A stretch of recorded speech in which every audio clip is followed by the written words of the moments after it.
Subscribe now and press the bell icon. Never miss an update.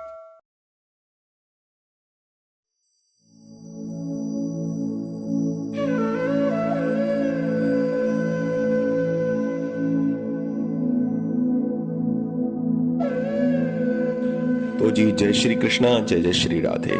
आज का विषय है काशीपुर में पंडित रवि दत्त जी आए। ये रवि दत्त जी कौन है, सुनिए। ये नवद्वीप में जन्मे हैं। बंगाल का शरीर है नवद्वीप, वह नवद्वीप जहां से चैतन्य महाप्रभु हरि नाम संकीर्तन करते हुए वृंदावन पहुंचे हैं। जिस नवद्वीप में चैतन्य महाप्रभु का प्राकट्य हुआ है, उसी नवद्वीप के ये पंडित रवि दत्त जी हैं। विद्वान तो हैं, पर विद्वत्ता का अभिमान बहुत अधिक है।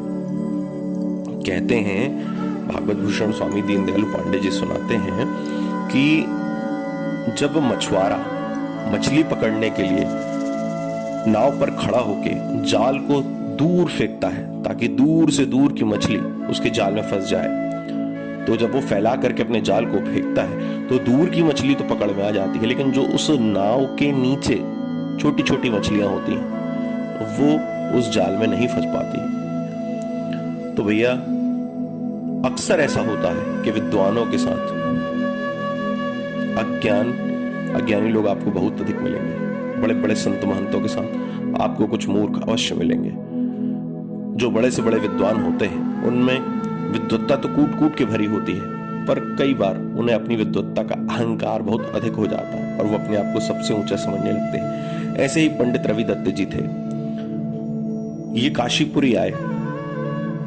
देखिए, काशीपुरी में ये विद्वानों की नगरी है। जैसे हम कहते हैं ना कि पूरे भारत की राजधानी कौन, बोले दिल्ली। दुनिया में भारत में हर जगह व्यापार होता है, दिल्ली, गुड़गांव, नोएडा, चेन्नई, बेंगलोर, मद्रास, गुजरात। लेकिन आज भी भारत की आर्थिक राजधानी अगर हम कहेंगे तो वो मुंबई है। आज भी भारत देश की राजधानी है तो दिल्ली है।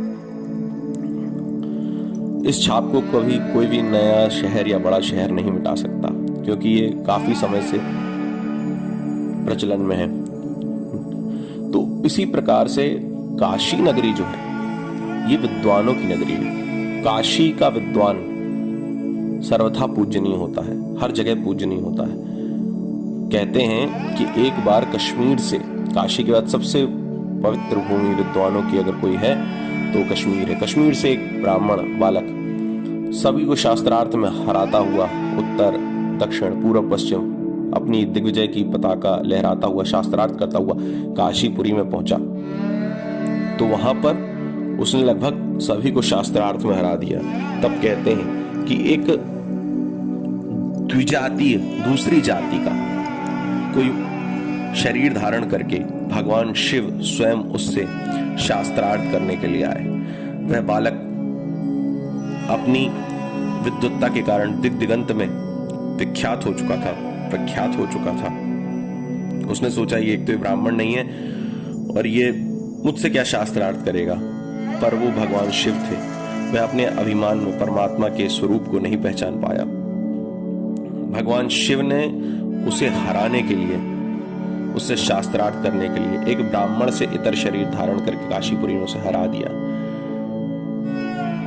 वह बेचारा हतप्रतिभ हो गया और बोले, जब आप ब्राह्मण नहीं है तो आपको इतना ज्ञान कैसे है। तब भगवान उस शरीर को त्याग करके अपने हाथ में त्रिशूल लेकर के काशीपुरी में सभी विद्वानों की सभा प्रकट हुए और कहा कि तुम्हारे अंदर ज्ञान तो था, हे कश्मीरी बालक, तुम्हारे अंदर ज्ञान तो था, पर तुम्हें इस ज्ञान का अहंकार हो चला था। और ज्ञान होने के बाद अगर अहंकार हो जाता है तो जिस प्रकार सूर्य को ग्रहण लग जाता है, उसी प्रकार ज्ञानी के अंदर अगर अभिमान है, अहंकार है, तो उसकी सभी विद्या निष्फल है। पंडित रवि दत्त जो ये विद्वान हैं, जो नवद्वीप बंगाल से आए हैं, ये काशीपुरी में आए हैं अपनी विद्वत्ता का लोहा मनवाने के लिए, पर इनके अंदर विद्वत्ता से भी अधिक अहंकार है। यहाँ ये जहां जाते हैं विद्वानों की सभा में, सब जगह तुलसीदास जी की ही बातें चलती रहती हैं। इन्होंने निश्चय किया कि अगर तुलसीदास को हरा दिया तो काशी के सभी विद्वान अपने आप परास्त हो जाएंगे।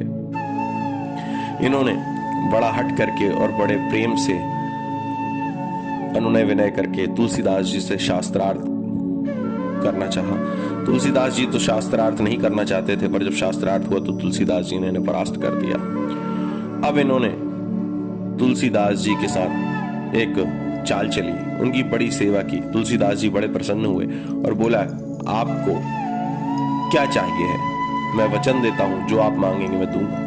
तुलसीदास जी ने जब इस प्रकार से कहा तो रविदत्त को अपना काम बनता हुआ दिखाई पड़ा और उसने कहा कि मैं काशी का सबसे बड़ा विद्वान कहलाना चाहता हूं, क्योंकि जो काशी का सबसे बड़ा विद्वान होता है वही भारत की भूमि में सबसे बड़ा विद्वान माना जाता है। इसलिए आप काशीपुरी को छोड़ के चले जाइए। तुलसी बाबा काशीपुरी को छोड़ने के लिए उद्यत हुए तो मार्ग में भगवान शिव मिल गए। भगवान शिव ने उन्हें अपने स्वरूप का साक्षात्कार कराया और बोला कि आपको यहां से नहीं जाना चाहिए। तुलसी बाबा ने कहा, शिव जी अगर रविदत्त बोलेगा तो ही मैं मान पाऊंगा। भगवान शिव ने रविदत्त को समझाने के लिए, रविदत्त को उसकी गलती का बोध कराने के लिए काशीपुरी में जब रविदत्त दर्शन करने के लिए गया तो अपने पट बंद कर लिए। जो बाबा भोलेनाथ का विश्व स्थान है उसके पट बंद कर लिए। अब यहां रविदत्त तो आश्चर्य में पड़ गया कि अपने आप ये काशी के मंदिर के, काशी विश्वनाथ के, बाबा भोलेनाथ के ये द्वार कैसे बंद हो गए।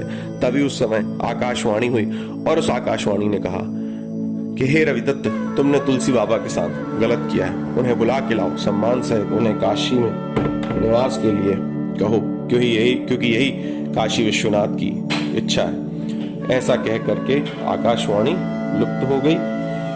रविदत्त को अपनी गलती का बोध हुआ और उसने तुलसीदास जी जो काशी विश्वनाथ के बाहर चले गए थे, जो काशी के बाहर जा चुके थे, उन्हें बुलाया और फिर उनको ही सम्मान सहित अग्रणीय मान करके उनकी पूजा की, उनसे क्षमा मांगी।